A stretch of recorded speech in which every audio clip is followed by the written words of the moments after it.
Class Mammalia के external structure. Skin दूसरे vertebrates की तरह मैमल्स की जिल्द भी एपिडर्मल और डर्मल लेयर्स पर मुश्तमिल होती है। जिल्द के मंदरजा झैल फंक्शंस होते हैं।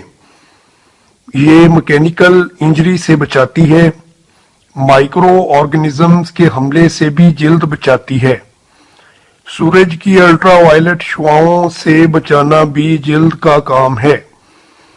जिल्द टेम्परेचर को यकसा रखने में मदद देती है। ये वाटर रेगुलेशन में मदद देती है। एक्सक्रीशन में किरदार अदा करती है। सेंसरी ऑर्गन के तौर पे काम करती है। हेयर्स ये केराटीन पर मुश्तमिल एपिडर्मल डेरिवेटिव्स हैं। मैमल की एक खसूसियत बालों की मौजूदगी होती है। ये हेयर फॉलिकल में पड़े होते हैं। हेयर फॉलिकल में सेल डिवीजन के जरिए से बाल ग्रो करता है। एपिडर्मस को अलग अलग तहों में तकसीम किया जाता है।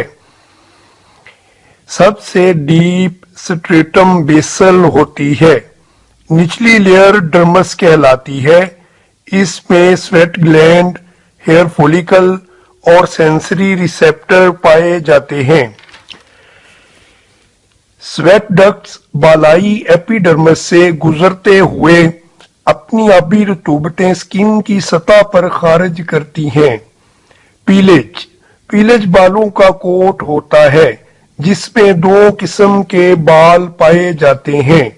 लंबे गार्ड हेयर नीचे वाले छोटे बालों की हिफाजत करते हैं, जबकि अंदरूनी वाले छोटे बाल एक घना इंसुलेटिंग कोट बनाते हैं। पीलेज बड़े जानवरों हाथी और हिप्पोपोटामस वगैरह में नहीं होती क्योंकि ये गर्म इलाकों में रहते हैं। इसके अलावा कुछ एक्वेटिक एनिमल्स मसलन व्हेल वगैरह में भी नहीं होती। इनमें फैटी इंसुलेशन मौजूद होती है। कुछ छोटे जानवरों मसलन नेक्ड मोल और रैट्स वगैरह में भी पीलेज नहीं पाई जाती। बालों का उतरना बाल ज्यादातर डेड सेल्स पर मुश्तमिल होते हैं। ये वक्तन फवक्तन उतरते रहते हैं। कुछ जानवरों में ये अमल स्लो होता है, इसका पता भी नहीं चलता, लेकिन कुछ जानवरों में ये अमल बहुत तेज होता है। ये अमल पीलेज की खसूसियात तब्दील करता है। बहुत से जानवर बालों के नीचे मौसलियत का एक मोटा कोट हासिल कर लेते हैं। ये इनके रंग या पीलेज को तब्दील कर देता है। मिसाल के तौर पे कुतबी लोमड़ी मौसम खजा के सांचे के साथ सफेद या क्रीम कलर रंग लेती है। ये रंग इसको बर्फानी माहौल में छुपने में मदद फराहम करता है, जबकि स्प्रिंग मोल्ड के बाद कुतबी लोमड़ी के ग्रे और येलो पीलेज की जरूरत होती है। इंसुलेशन हेयर शाफ्ट में खाली जगहें होती हैं। बालों और जिल्द के दरमियान हवा को ट्रैप कर लिया जाता है, जिससे एक मुअस्सर इंसुलेटिंग लेयर बन जाती है। हेयर फॉलिकल और जेरी एपिडर्मस के दरमियान इरेक्टर पिली मसल्स मौजूद होते हैं। ये स्मूथ मसल्स की बैंड पर मुश्तमिल होते हैं। इनकी कॉन्ट्रैक्शन से बाल खड़े हो जाते हैं।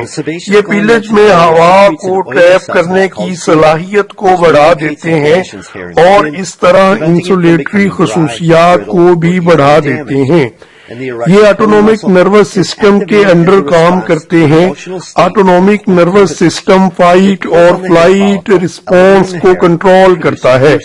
थ्रेटनिंग सिचुएशन में गर्दन और दुम के बाल खड़े हो जाते हैं, जो साइज और ताकत के बढ़ जाने का एहसास देते हैं।